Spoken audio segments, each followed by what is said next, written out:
Wilujeng Bapak Ibu lan sedulur-sedulur katresnan, pepanggihan ing cariyos basa Jawi. Kados pundi pawartosipun? Katur donga mugi-mugi kawontenanipun Bapak, Ibu lan sedulur-sedulur katresnan tansah sehat, semangat lan lancar anggenipun ngayahi pedamelan. Amin. Ing wekdal niki kula badhe ngaturi cariyos cekak anggitanipun utus Wahyudi kanthi irah-irahan dheweke nate tak tresnani. Kados pundi lelampahipun? Sumangga sugeng midhangetaken.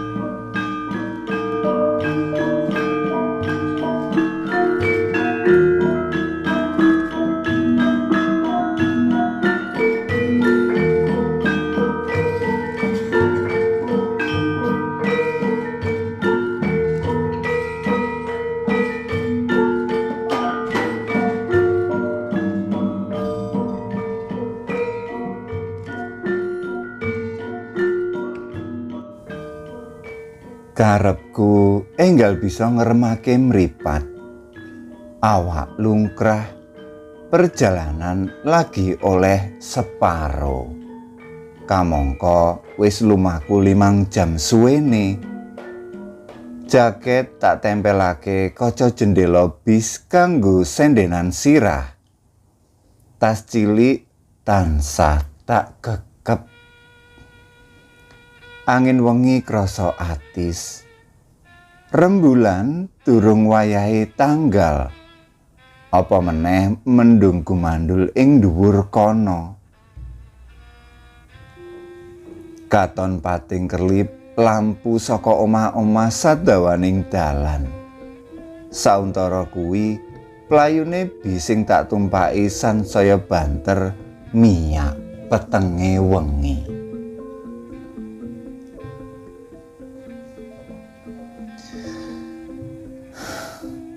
Aku unjal ambekan landung.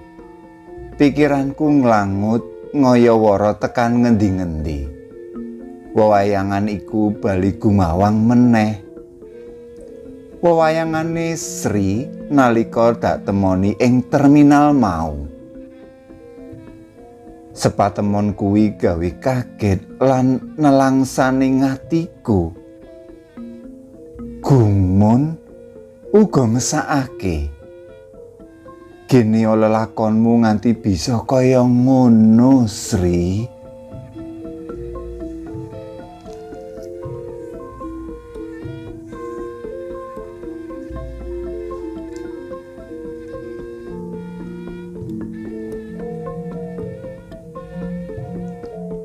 Kaya ora percaya karo kang tak weruhi.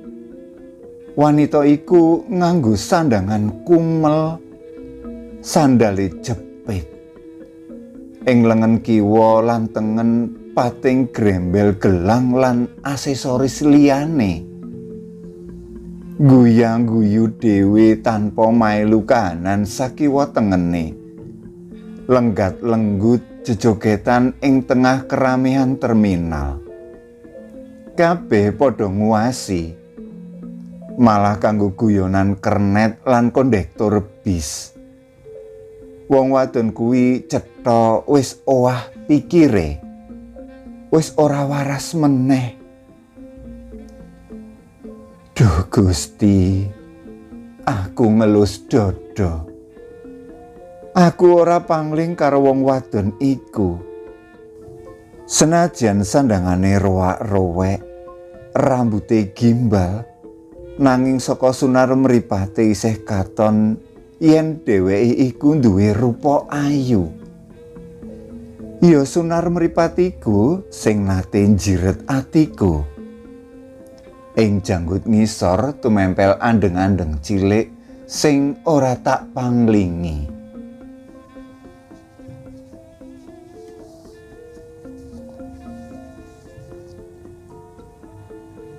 Wanita sing awake reget lan mambu kuwi banjur tak cedhaki. Aku rumangsa yakin Swara kang metu saka lambe tipis ndamis iku swarane Sri.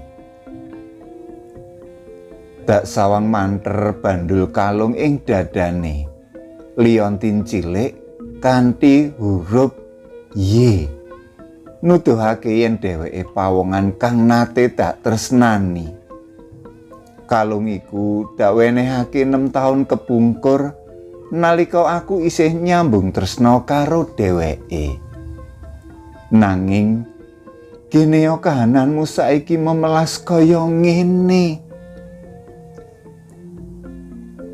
Dadaku keder. Hati lanangku dadi ringkih. Tanpa sadar luh drodosan nelesi pipiku. Lagi sepisan iki lohku netes krana wong wadon. Aku nyoba marani luwih cedhak meneh. Nanging nalika panyawangku tempuk karo mripate, dheweke ora reaksi. Panyawange kothong. Sri, aku wong lanang kang tau manggon ing atimu. Kene yo kowe lali. Aku kaya ora percaya yen wong edan ing ngarepku iki pawongan sing tau tak tresnani. Atiku sansaya nelongso. Ora ana esem ngujiwat, ora ana panyapa aruh kanthi swara ulem kang manja kaya 6 taun kepungkur. Sakala aku kangen karo dina-dina endah sing tau tak pecaki wong loro.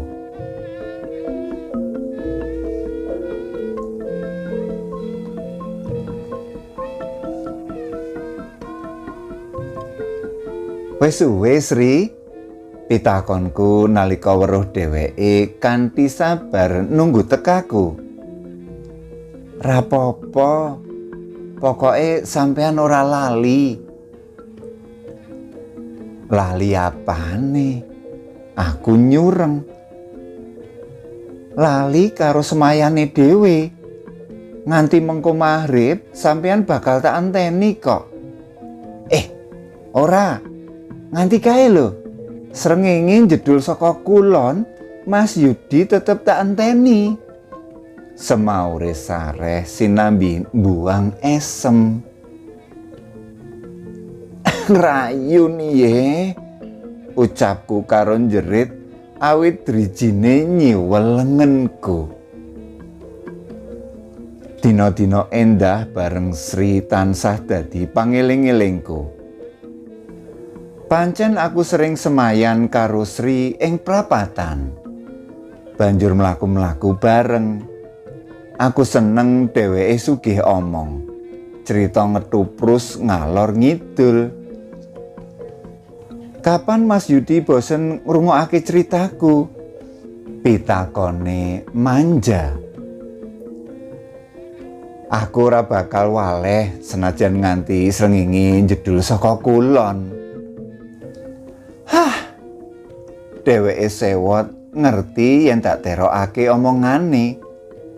Nganti Pak Min, bakul bakso lor perapatan rumah sakit, apal karo aku. Sebab meh rong dina pisan aku lan Sri ngandhok bakso ing kono.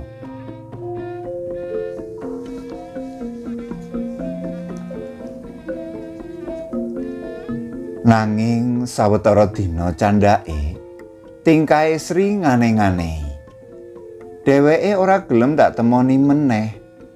Malah sajak kaya sengaja nginggati aku. Tik, aku ana perlu karo awakmu.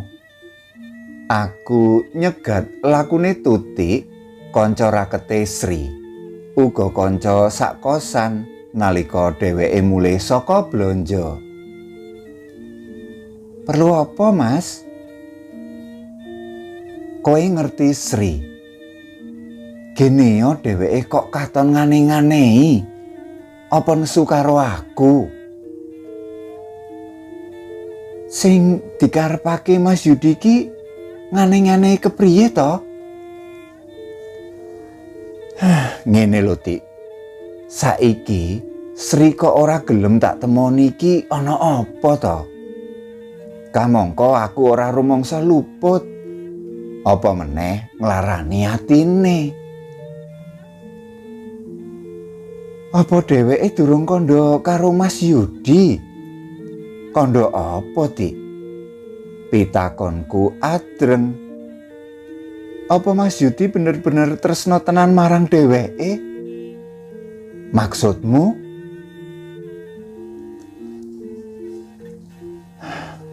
Aku kudu ngomong piye, Mas? Dheweke iki sejatine ora nesu, ning malah wedi yen sampean sing nesu. Nesu krana apa? Aku saya ora mudeng. Dheweke bingung, Mas. Wis pirang-pirang dina iki ora bisa turu. Awake katon lungkrah, malah ora gelem mangan. Yen ditakoni, dheweke mung kandha bingung. Sakjane ngono, ana apa to, Dik? Panelesihku. Saja ana kang ora beres ngenani Sri. Nanging nalika dak dedes, Tuti ora gelem bloko. Malah banjur mlaku ninggalake aku sing ngadeg tenger-tenger kaya reca. Ing ati gubel 1000 pitakonan. Sejatine ana apa karo Sri?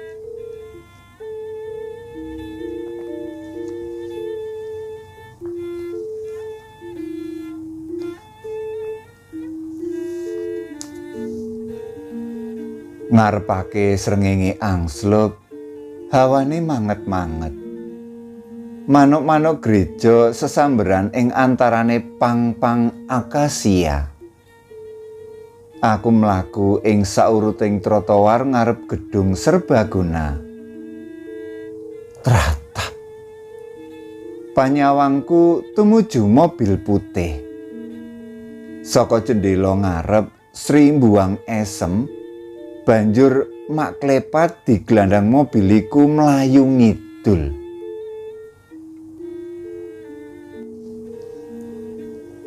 Mobile sapa? Sangertiku keluargane ora ana sing duwe roda papat. Aku ora duwe panyokro bawa apa-apa. Mbok menawa iku mobile sedulure sing omahe adoh utawa Sri mung nunut kenalane wae. Aku uga ora duwe panggraita ala.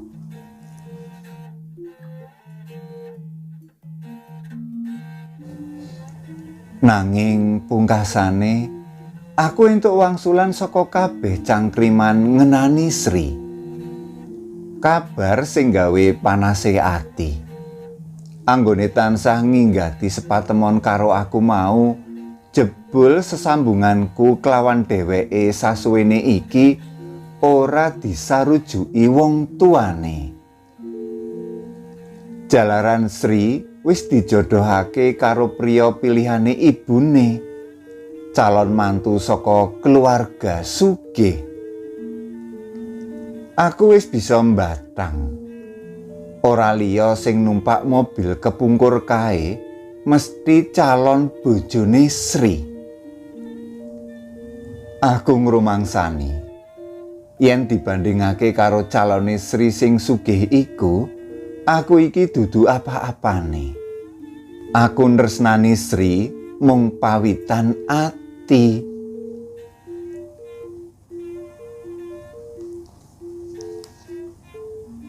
Nuruti krenteke ngati, tak wanek-wanekake mara menyang omahe Sri. Rada suwe anggonku lungguh ing ruang tamu. Omahe Sri ora kagolong mewah, nanging uga ora ala. Sedengan wae. Tak kira sejajar karo gubuk kang sasuwene iki tak nggo ngiyup karo keluargaku. Sri lungguh ing kursi sisih wetan, adep-adepan karo lungguhku. Ora ana meneh swasana mesra, lungguh jejer sinambi guyon. Sri katon ewuh nemoni tekaku.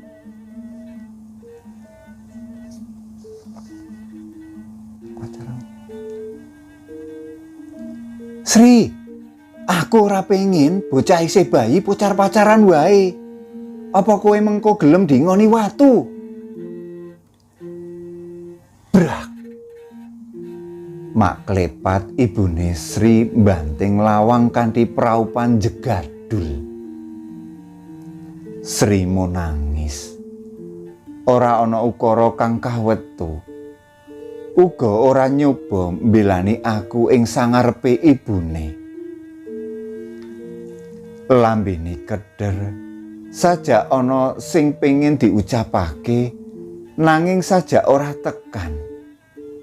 Nganti aku pamitan mulih dheweke isih meneng. Mung panyawangi sing bleret nguntapake lungahku.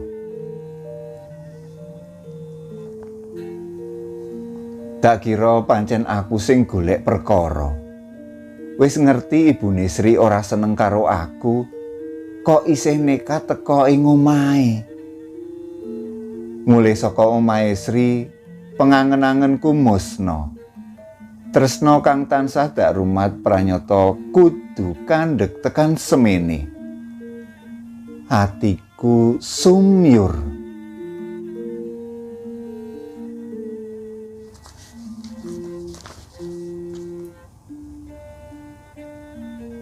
Aku ora butuh donya brana, Mas. Kandhane Sri sadurunge lelakon iku. Kamangka dina tembiku durung karuan. Apa kowe mengko ora keduwung milih aku? Panodiku. Sri ora mangsuli. Mung tambah kenceng anggone ngrungket lengenku, banjur mingsek-mingsek ing dadaku. Mestine kowe rak yo mikir to, Sri. Apane sing kudu dipikir? Tresna iku ora krana sugih mlarat, Mas. Nanging krana ati. Dikalungono bondo sak gunung, yen ora tresna banjur piye? Semaure sinambi dolanan klambi sing wiwit teles kena eluwe.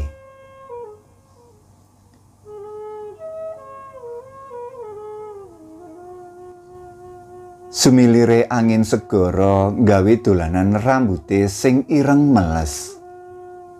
Tak silakake rambut-rambut nakal sing nutupi bathuke. Tak elus pipine, dheweke mesem. Katon mulya.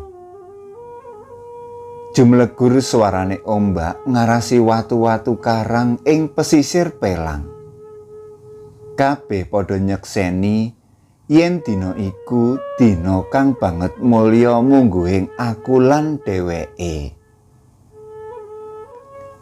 Ora nggraita yen ing ngarep kono ana jurang jero kang ngalang-alangi nyawijine tresnaku lan tresnane Sri. Ana pedhang kang mukles pupuse tresnaku kang lagi nedeng-nedenge trubus ngrembaka. Kanggo sawetara wektu atiku limbung. Nanging aku ora kena kedelarung-delarung sambat. Kabeh lelakon iki tak pasrahake marang Gusti sing gawe urip. Aku pasrah. Senajan ati iki lara, nanging aku tetep ndedonga muga Gusti maringi dalan kamulyan marang jejodohane Sri.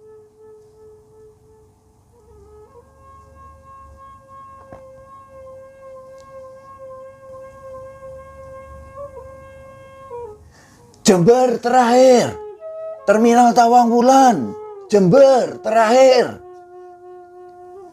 Suarane kondektur mbuyarake lamunanku. Pranyata wis tekan Jember. Kutha kang sasuwene iki kanggo mlayukake ati sinambi nerusake kuliah. Mecaki sadawaning trotoar ngarep terminal, aku isih diganduli 1000 pitakonan. Gene yo lelakonmu kudu kaya mengkono, Sri. Judal mekaten waosan saking cariyos basa Jawi.